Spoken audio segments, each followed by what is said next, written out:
సినిమాలో ఒక ఫ్రైడే మందైనట్టుగా క్రికెట్‌లో ఒక రోజు ఒక మ్యాచ్ మందవుతది అని జెప్పి నేను మొత్తం గతంలో చెప్పాను. అలాంటి ఒక మాటని నిజం జేస్తూ నిన్న సన్‌రైజర్స్ తరపున ఆడిన ఒక ప్లేయర్‌కి అవకాశం వచ్చింది. ఆ వచ్చిన అవకాశాన్ని ఎంత బాగా సద్వినియోగం చేసుకున్నాడంటే దానికి కారణం గూడా చెప్తాను. 287 పరుగుల టాప్ స్కోర్ కొట్టిన హైదరాబాద్ సన్‌రైజర్స్ ఎందుకు ఒక్క మ్యాచే ఆడాయి, తర్వాత 2 మ్యాచ్‌లు ఇలా ఇబ్బంది పడిపోయి డీలా పడిపోయిందంటే కారణాలుంటాయి. క్రికెట్ అన్నాక మ్యాచ్‌లు గెలుస్తారు, ఓడిపోతారు, కొడతారు. అందరూ హిట్టర్సే. అందరూ సెంచరీలు చేయగలిగిన వాళ్ళే. ఈ సెంచరీలు చేయగలిగిన నలుగురు దగ్గరికి పడిపోయారు. ప్రతి ఒక్కళ్ళు గూడా ఒక రన్ ఒకళ్ళు కొడితే 0 రన్ ఒకళ్ళు, 2 రన్స్ ఒకళ్ళు, 22 రన్స్ ఒకళ్ళు. ఇలాగా ఈ నలుగురు బ్యాట్స్‌మెన్స్ సెంచరీ వీరులు.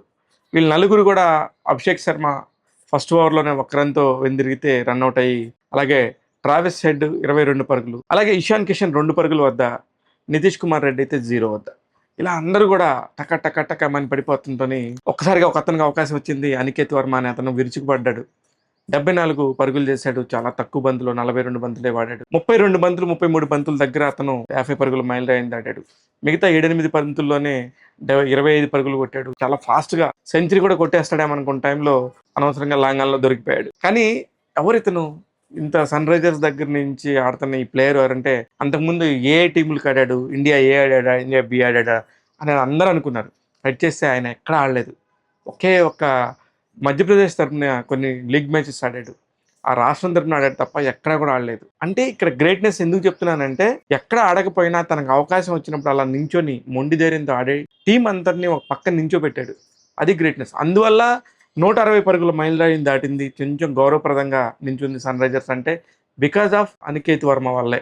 ఇతను 2002లో పుట్టాడు. దాదాపు 23 సంవత్సరాలే ఉన్నాయి. చాలా యంగ్ చాపు. బౌలింగ్ కూడా ఏస్తాడు. అందుకనే ఇతనికి చాలా బ్రైట్ ఫ్యూచర్ ఉందని చెప్పి నేను అనుకుంటున్నాను. ఇండియాలో ఇలాంటి అనేక మంది ప్లేయర్లు కొదవలేదు.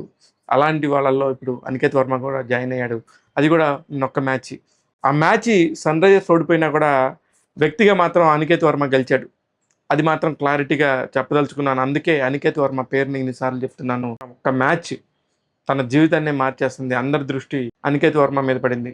ఇలాగా ఎక్కడ ఆడినప్పటికీ కూడా ఇతని మ్యాచ్‌లో లాస్ట్‌కి డిసెంబర్‌లో ఆడిన ఒకే ఒక మ్యాచ్‌లో చూసి ఇతను చాలా బాగా ఆడగలడని చెప్పి నమ్మకం ఉంచి సన్‌రైజర్స్ టీము తన బేస్ ప్రైస్ 30 లాక్స్‌ని చెల్లించి అనికేత్ వర్మని తీసుకోవడంతోని అతను టీంలోకి వచ్చాడు.